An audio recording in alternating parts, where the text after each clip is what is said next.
नमस्कार। आज के इस विश्लेषण में हम एक बेहद दिलचस्प और हमारी रोजमर्रा की जिंदगी से जुड़े विषय पर गहराई से बात करने वाले हैं। विक्रम मनुषा रमाणी द्वारा लिखी गई किताब think for yourself, restoring common sense in an age of experts and artificial intelligence. देखिए, हम एक ऐसी दुनिया में जी रहे हैं जहां हर तरफ विशेषज्ञों की भरमार है, डेटा का अंबार लगा है और एल्गोरिदम चुपचाप हमारे विकल्पों को तय कर रहे हैं। लेकिन क्या इस सुविधा के चक्कर में हमने खुद से सोचने की अपनी क्षमता खो दी है? चलिए आज इसी को गहराई से समझते हैं। तो इस पूरी चर्चा को हमने 5 प्रमुख हिस्सों में बांटा है। 1. विशेषज्ञता और हमारी निर्भरता। 2. सटीकता का भ्रम और जाल। 3. प्रौद्योगिकी, नया ऑरेकल। 4. स्वतंत्र सोच और सही प्रश्न। और 5. अपनी संज्ञानात्मक स्वायत्तता वापस लें। चलिए बिना किसी देरी के सीधे मुद्दे पर आते हैं। भाग 1, विशेषज्ञता और हमारी निर्भरता। देखिए, हम जिस आधुनिक समाज में रहते हैं वो विशेषज्ञों की पूजा करता है, चाहे वो डॉक्टर हों या डेटा वैज्ञानिक। लेकिन क्या होता है जब हम हर छोटी बड़ी चीज के लिए पूरी तरह से सिर्फ एक खास क्षेत्र के विशेषज्ञ पर निर्भर हो जाते हैं? जरा इस बात पर गौर कीजिए। हमने अनजाने में ही अपनी सोच को विशेषज्ञों, प्रणालियों और मशीनों को सौंप दिया है। सच में सोचिए जरा, हम दिन भर में कितने फैसले खुद लेते हैं। क्या खाना है, क्या देखना है, पैसे कहाँ लगाने हैं, इन सब के लिए हम किसी विशेषज्ञ या ऐप का मुंह ताकते हैं। हमने अपनी सोचने की आज़ादी अनजाने में ही आउटसोर्स कर दी है। इस अत्यधिक निर्भरता का नतीजा क्या होता है? सबसे पहला, सामान्य ज्ञान की जगह विशेषज्ञों पर अंधा विश्वास हावी हो जाता है। दूसरा, बड़े संगठन पूरी तरह से अलग थलग या सिलोज में काम करने लगते हैं, जिससे वो पूरी तस्वीर नहीं देख पाते। और तीसरा, आम लोग इस जटिलता से इतने डर जाते हैं कि वो फैसले लेना ही छोड़ देते हैं। 2008 का वित्तीय संकट इसका एक बहुत बड़ा उदाहरण है। विशेषज्ञ अपने खुद के आंकड़ों में इतने खोए हुए थे कि वो अपने ठीक सामने बन रहे पूरे सिस्टम के जोखिम को देख ही नहीं पाए। तो इस पहले हिस्से का सबसे अहम सबक ये है, जटिल दुनिया में विभिन्न क्षेत्रों को आपस में जोड़ने वाले विशेषज्ञ, जिन्हें हम जनरलिस्ट कहते हैं, अत्यंत आवश्यक है। जो अलग अलग कड़ियों को जोड़ सकें, वो आज की दुनिया में सबसे ज्यादा जरूरी हैं। खैर, अगर इंसान गलती कर सकता है तो क्या हम सिर्फ डेटा पर भरोसा कर लें? यहीं से शुरू होती है हमारी दूसरी समस्या। भाग 2, सटीकता का भ्रम और जाल। संख्याएं और गणित हमें अक्सर बहुत सुकून देते हैं, है ना? डैशबोर्ड और ग्राफ्स देखकर लगता है कि सब कुछ स्पष्ट है। लेकिन सच्चाई ये है कि ये सटीकता अक्सर एक बहुत बड़ा भ्रम होती है। ये मॉडल कैसे फेल होते हैं, इसके 3 बेहतरीन उदाहरण देखिए। सबसे पहले, स्थिरता की भविष्यवाणी करने वाले वित्तीय मॉडल जो पूरी तरह गलत साबित हुए। दूसरा, इबोला का गलत निदान, जहां कंप्यूटर मॉडल ने इंसान के सामने मौजूद असली लक्षणों को ही नजरअंदाज कर दिया।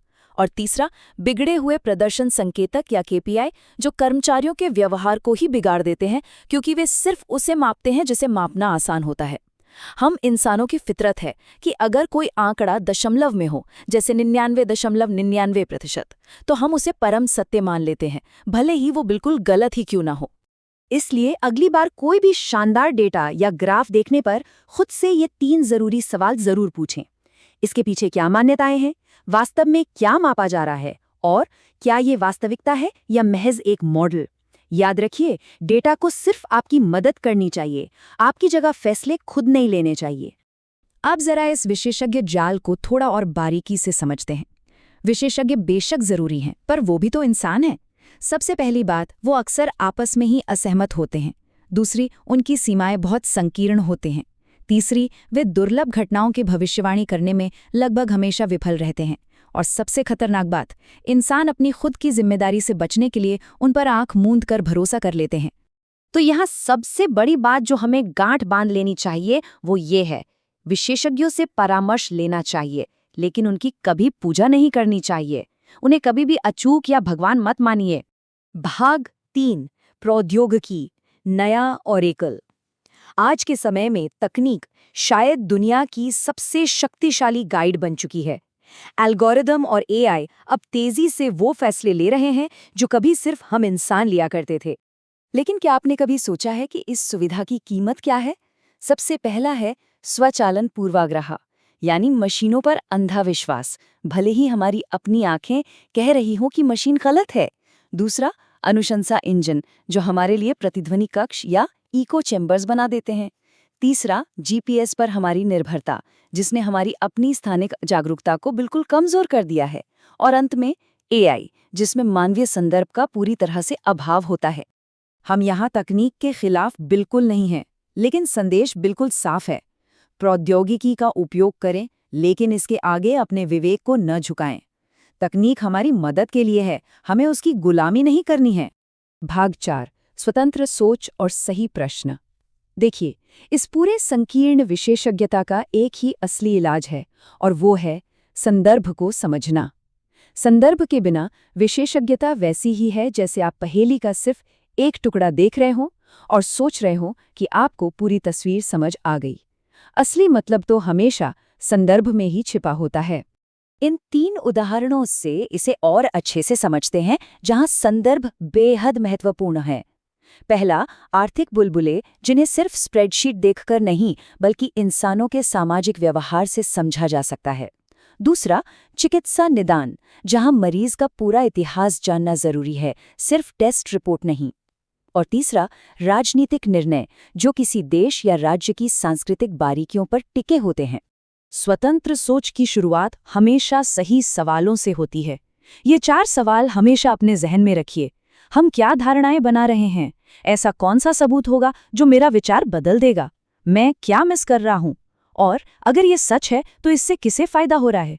ये सवाल हमें बौद्धिक रूप से विनम्र बनाते हैं और सत्ता से सही तरीके से पूछताछ करने की ताकत देते हैं। अपने उस डिजिटल बुलबुले से बाहर निकलने के लिए ये 4 रणनीतियां अपनाएं। वैचारिक विभाजनों के पार पड़ें, असहमति को ध्यान से सुनें, अपरिचित विषयों से जुड़ने की कोशिश करें और स्क्रीन के पार मौजूद वास्तविक अनुभवों को महत्व दें। हमेशा याद रखें, जानकारी जितनी व्यापक होगी, आपकी समझ भी उतनी ही व्यापक बनेगी। भाग 5, अपनी संज्ञानात्मक स्वायत्तता वापस लें। चलिए, अब तक हमने जो भी बात की उसे अपनी रोजमर्रा की जिंदगी में लागू करने का तरीका देखते हैं। एक शानदार संतुलन बनाने के ये 3 बेहतरीन कदम हैं। सबसे पहले, गहरी और विशिष्ट जानकारी के लिए विशेषज्ञों का इस्तेमाल करें। दूसरा, बड़े डेटा में पैटर्न पहचानने के लिए एल्गोरिदम की मदद लें। और तीसरा, सबसे अहम, उस पूरी जानकारी को सही संदर्भ में समझने के लिए अपने सामान्य ज्ञान यानी कॉमन सेंस का प्रयोग करें। स्वतंत्र रूप से सोचना कोई जन्मजात प्रतिभा नहीं है, यह एक कौशल है। इसे विकसित करने के लिए इन 5 चीजों पर काम करें: व्यापक पठन, सुविचारित विकल्प, पूर्वाग्रह जागरूकता, अनिश्चितता को अपनाना और अंत में अपने स्वयं के निर्णय पर पूरी तरह से भरोसा करना। 21वीं सदी के लिए हमारा ब्लूप्रिंट बहुत ही स्पष्ट होना चाहिए। विशेषज्ञ मूल्यवान हैं लेकिन अचूक नहीं हैं। एल्गोरिदम शक्तिशाली हैं लेकिन बुद्धिमान नहीं है। डेटा उपयोगी है लेकिन अधूरा है, और हमारा सामान्य ज्ञान, जिसे अक्सर कम आंका जाता है, वो नितांत आवश्यक है।